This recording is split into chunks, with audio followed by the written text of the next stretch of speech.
இந்த செய்தியை வழங்குபவர்கள் Ravi colours kurti, tops, cotton pant, leggings, shawl, kids wears மற்றும் நைட்டிகள், பெண்கள் மற்றும் ஆண்களின் உள்ளாடைகளுக்கு என்றே ஒரு பிரத்யேக showroom. Ravi colours, Raja theatre signal அருகில், நேரு வீதி, புதுச்சேரி. வணக்கம். முக்கிய செய்திகள்.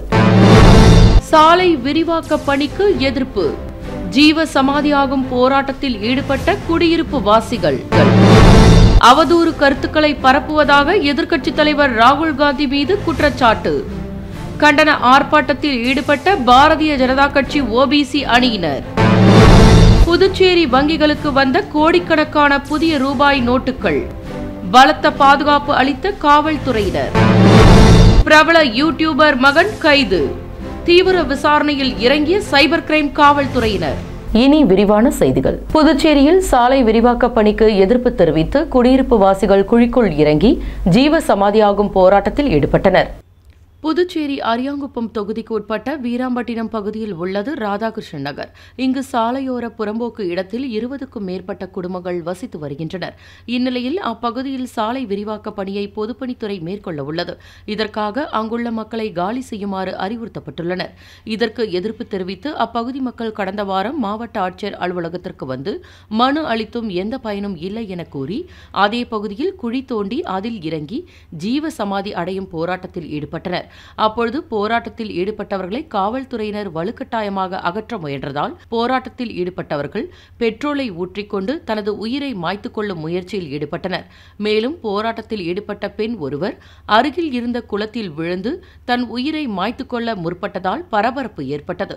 இதனை அடுத்து போராட்டத்தில் ஈடுபட்ட 20க்கும் மேற்பட்டோரை காவல்துறையினர் கைது செய்து வலுக்கட்டாயமாக காவல் நிலையம் அழைத்து சென்றதால் பரபரப்பு ஏற்பட்டது.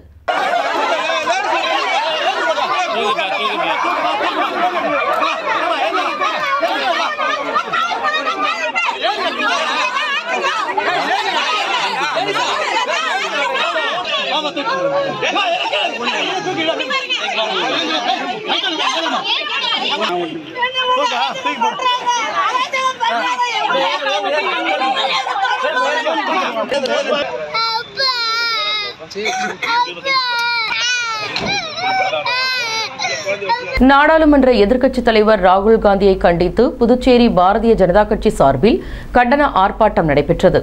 இடஒதுக்கீடு குறித்து அவதூறு கருத்துக்களை பரப்பி வருவதாக நாடாளுமன்ற எதிர்க்கட்சித் தலைவர் ராகுல் காந்தியை கண்டித்து புதுச்சேரி பாரதிய ஜனதா கட்சி ஓபிசி அணி சார்பில் கண்டன ஆர்ப்பாட்டம் இந்திரா காந்தி சிலை சதுக்கம் அருகே நடைபெற்றது.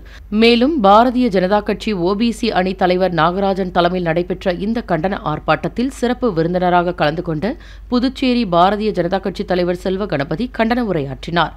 அப்பொழுது அவர் கூறுகையில், ராகுல் காந்தி வெளிநாடு செல்லும் பொழுதெல்லாம் இடஒதுக்கீடு குறித்து தவறான கருத்துக்களை பரப்பி வருவதாகவும் காங்கிரஸ் கட்சியில் அவர் தவழும் குழந்தையாகவே இருந்து வருகிறார் என பேசுவது தெரியாமல் பேசுகின்றார் எனவும் கடுமையாக விமர்சித்துள்ளார். இதனைத் தொடர்ந்து போராட்டத்தில் கலந்து கொண்ட 100க்கும் மேற்பட்ட புதுச்சேரி பாரதிய ஜனதா கட்சியை சேர்ந்தவர்கள் மற்றும் பல்வேறு அணியினர் ராகுல் காந்தியை கண்டித்து கண்டன கோஷங்களை எழுப்பினர்.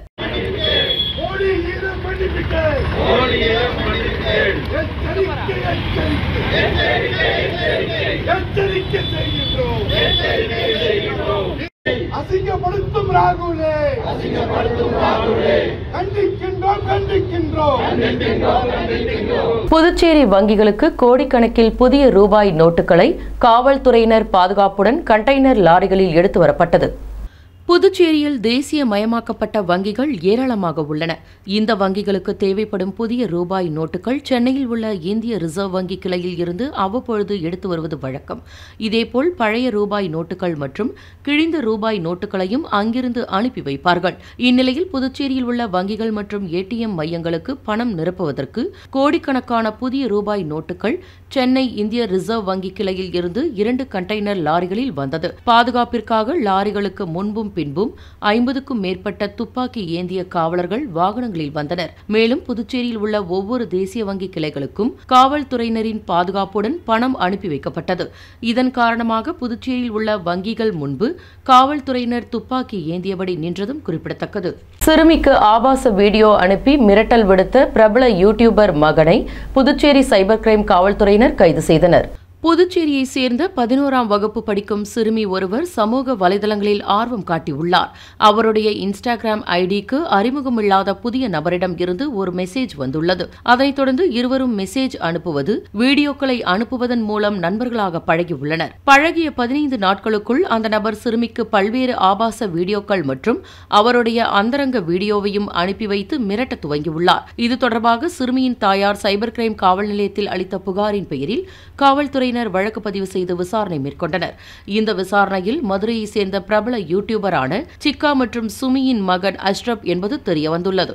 மேலும் ரவுடி பேபி என்று அழைக்கப்படும் திருச்சி சூர்யா இவரின் சித்தி ஆவார். இதனை அடுத்து தனிப்படை காவல்துறையினர் மதுரை சென்று அஷ்ரப்பை கைது செய்து புதுச்சேரி அழைத்து வந்தனர். அவரிடம் விசாரணை நடத்தியதில் பல்வேறு பெண்களுக்கு ஆபாச படம் அனுப்பி மிரட்டியது தெரியவந்துள்ளது. இதனை அடுத்து நீதிமன்றத்தில் ஆஜர்படுத்தி காலாப்பட்டு மத்திய சிறையில் அடைத்தனர். மேலும் சிறுமியின் தாயார் கொடுத்த புகாரின் பெயரில் ரவுடி பேபி சூர்யா மற்றும் சிக்கா சுமி ஆகியோரை விசாரிக்க சைபர் கிரைம் காவல்துறையினர் முடிவு செய்துள்ளனர். திருப்பதி பிரம்மோற்சவ விழாவை ஒட்டி புதுச்சேரியில் இருந்து திருப்பதிக்கு சிறப்பு பிஆர்டிசி பேருந்துகள் இயக்கப்படுகின்றது. திருப்பதி வெங்கடாஜலபதி பெருமாள் கோவில் பிரம்மோற்சவ விழா 27ஆம் தேதி துவங்கி அக்டோபர் 20ஆம் தேதி வரை நடைபெறுகிறது. இதற்காக புதுச்சேரியில் இருந்து திருப்பதிக்கு பிஆர்டிசி சிறப்பு பேருந்து தினமும் புதுச்சேரியில் இருந்து இரவு 9:30 மணிக்கும், இதேபோல் திருப்பதியில் இருந்து தினமும் காலை 8:30 மணிக்கு புறப்படுகின்றது. இதில் பயணம் செய்யும் பயணிகள் முன்பதிவு கட்டணத்துடன் சேர்த்து 290 செலுத்த வேண்டும்.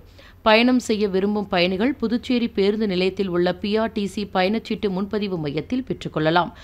மேலும் பயணிகள் ஆன்லைன் மூலமாகவும் முன்பதிவு செய்து கொள்ளலாம். இந்த தகவலை பிஆர்டிசி முன்பதிவு அலுவலக அதிகாரி தெரிவித்துள்ளார். புதுச்சேரியில் என்ஆர்ஐ இட ஒதுக்கீட்டை மாணவர்கள் நலன் கருதி ரத்து செய்ய வேண்டும் என்று ஓம் சக்தி சேகர் முதலமைச்சரிடம் வேண்டுகோள் விடுத்துள்ளார். புதுச்சேரி முதலமைச்சர் ரங்கசாமிக்கு அண்ணா திராவிட முன்னேற்றக் கழக தொண்டர்கள் உரிமை மீட்புக்குழு மாநில செயலாளர் ஓம் சக்தி சேகர் கோரிக்கை மனு ஒன்றை அளித்துள்ளார். அதில் பஞ்சாப் மாநில மருத்துவக் கல்லூரிகளில் மருத்துவ படிப்பில் என்ஆர்ஐகளுக்கு இடஒதுக்கீடு வழங்க வேண்டும் என அந்த மாநில அரசு சார்பில் உச்சநீதிமன்றத்தில் மனு தாக்கல் செய்யப்பட்ட வழக்கில் பஞ்சாப் மற்றும் ஹரியானா உச்சநீதிமன்ற தீர்ப்பிற்கு எதிராக இந்த கோரிக்கையை மாநில அரசு உச்சநீதிமன்றத்தில் முன்வைத்தது. கோரிக்கை மனுவில் என்ஆர்ஐகளின் தூரத்து உறவினர்களுக்கு மருத்துவக் கல்லூரிகளில் 15% இடஒதுக்கீடு வழங்க வேண்டும் என குறிப்பிட்டிருந்தது. மேலும் தலைமை நீதிபதி சந்திரசூட், நீதிபதி பிரிதிவாலா மற்றும் மனோஜ் மிஸ்ரா ஆகியோர் அடங்கிய பெஞ்ச் இந்த வழக்கை விசாரித்தனர். அப்பொழுது நீதிபதிகள் என்ஆர்ஐகளுக்கு இடஒதுக்கீடு செய்வதை உடனே நிறுத்த வேண்டும் எனவும், இது சுத்தமான பித்தலாட்டம் என்றும், நமது கல்வித்துறை அமைப்பிற்கு இந்த ஒதுக்கீடு என்ன செய்ய போகிறது எனவும் கேள்வி எழுப்பினர். மேலும் இந்த பித்தலாட்டத்தை உடனடியாக நிறுத்த முடிவு கட்ட வேண்டும் என கூறி மாநில அரசின் கோரிக்கையை நிராகரித்துள்ளனர். மேலும் புதுச்சேரி மாநிலத்தில் ஆண்டுதோறும் என்ஆர்ஐ ஒதுக்கீடு என்ற பெயரில் ஆண்டுதோறும் மர்மமான முறையில் யார் அந்த இடங்களை பெறுகின்றனர் என்று தெரியாமலேயே புதுச்சேரி மாணவர்களின் உரிமை பறிபோகும் சூழல் ஆண்டுதோறும் நடந்தேறி வருவதாகவும், மேலும் முழுக்க புதுச்சேரி மாநிலத்தில் தனியார் கல்லூரிகளுக்கு சாதகமாக அமையும் இந்த இடஒதுக்கீட்டு முறையை எந்தவித பாரபட்சமும் இன்றி உடனே ரத்து செய்ய வேண்டும் என கூறியும், புதுச்சேரி முதலமைச்சர் மாணவர்களின் நலன் கருதி அரசு மற்றும் தனியார் மருத்துவக் கல்லூரிகளில் என்ஆர்ஐ இடஒதுக்கீடாக கிடைக்கும் 116 இடங்களிலும், குறிப்பாக புதுச்சேரி அரசு மருத்துவக் கல்லூரியில் என்ஆர்ஐ இடஒதுக்கீடாக போகும் 27 மருத்துவ இடங்களையும் புதுச்சேரி மாணவர்கள் படித்திட சென்டாக் இடஒதுக்கீட்டில் என்ஆர்ஐ ஒதுக்கீடு முறையை உடனடியாக ரத்து செய்து அந்த இடங்களை புதுச்சேரி மாணவர்களுக்கு பெற்றுத்தர நடவடிக்கை எடுக்க வேண்டும் என்று பொதுமக்கள் வேண்டுகோள் விடுத்துள்ளதாக அண்ணா திராவிட முன்னேற்றக் கழக தொண்டர்கள் உரிமை மீட்புக்குழு மாநில செயலாளர் ஓம் சக்தி சேகர் இந்த கோரிக்கை மனுவில் தெரிவித்துள்ளார். தட்டாஞ்சாவடி தொகுதியில் சாலைகளை சரி செய்ய வலியுறுத்தி இந்திய கம்யூனிஸ்ட் கட்சி சார்பில் கையெழுத்து இயக்கம் நடைபெற்றது. புதுச்சேரி தட்டாஞ்சாவடி தொகுதிக்குட்பட்ட அரசு அச்சக சாலை, ஒழுங்குமுறை விற்பனைக்கூட சாலை மிக மோசமான நிலையில் குண்டும் குழியுமாக இருந்து வருகின்றது. இந்த பிரதான சாலையில் குடிமைப்பொருள் வழங்கல் துறை, கலால் துறை, கூட்டுறவு அரிசி ஆலை, பாசிக், பாப்ஸ்கோ ஒழுங்குமுறை விற்பனைக்கூடம், வங்கி, கட்டிட தொழிலாளர்கள் நல வாரியம், தட்டாஞ்சாவடி எஸ்டேட், வேளாண் துறை அலுவலகம் ஆகியவை செயல்படுகின்றது. மேலும் தினசரி ஆயிரக்கணக்கான பொதுமக்கள் இந்த சாலையை பயன்படுத்தி வருகின்றார்கள். இந்த சாலை மிக மோசமான நிலையில் குண்டும் குழியுமாக இருப்பதால் தினசரி விபத்துகளும் ஏற்பட்டு வருகின்றது. இந்நிலையில் பிப்டிக் நிர்வாகமும் நகராட்சி பொதுப்பணித்துறை நிர்வாகமும் போட்டி போட்டுக்கொண்டு சாலையை சீரமைக்காமல் இருந்து வருகிறார்கள். எனவே முதலமைச்சர் ரங்கசாமி உடனடியாக தலையிட்டு சாலைகளை சரி செய்ய வலியுறுத்தி இந்திய கம்யூனிஸ்ட் கட்சி தட்டாஞ்சாவடி தொகுதி சார்பில் சார்பில் கையெழுத்து இயக்கம் நடைபெற்றது. இந்நிகழ்ச்சிக்கு இந்திய கம்யூனிஸ்ட் கட்சி மாநில துணை செயலாளர் சேதுசெல்வம் தலைமை வகித்தார். தொகுதி செயலாளர் தென்னரசு, மாநில குழு உறுப்பினர்கள் மற்றும் பொதுமக்கள் ஆர்வத்துடன் கலந்து கொண்டு சாலையை சரி செய்ய கையெழுத்திட்டனர். புளோரன்ஸ் நைட்டிங்கேல் விருது பெற்ற செவிலியர் விஜயகுமாரியை பாஜக பொறுப்பாளர் சத்யராஜ் நேரில் சந்தித்து வாழ்த்து தெரிவித்தார். புதுச்சேரி சுகாதாரத்துறையில் கடந்த 28 ஆண்டுகளாக கிராமப்புறங்களில் பணியாற்றி தனது பணியை சிறப்பாக செய்ததுடன் இரத்த தானம், கண்தான விழிப்புணர்வு, கர்ப்பிணிகள் மற்றும் பிரசவித்த தாய்மார்களுக்கு தேவையான விழிப்புணர்வு உள்ளிட்ட சேவைகளில் சிறப்பாக பணியாற்றிய செவிலியர் விஜயகுமாரிக்கு 2024ஆம் ஆண்டின் மத்திய அரசின் புளோரன்ஸ் நைட்டிங்கேல் விருதினை குடியரசுத் தலைவர் திரௌபதி முர்மு டெல்லியில் நடைபெற்ற விழாவில் வழங்கினார். இதனைத் தொடர்ந்து செவிலியர் விஜயகுமாரியை முதலியார்பேட்டை பாரதிய ஜனதா கட்சி பொறுப்பாளர், சமூக சேவகர் சத்யராஜ் நேரில் சந்தித்து மணிமாலை மற்றும் சால்வை அணிவித்து வணங்கி வாழ்த்து தெரிவித்தார்.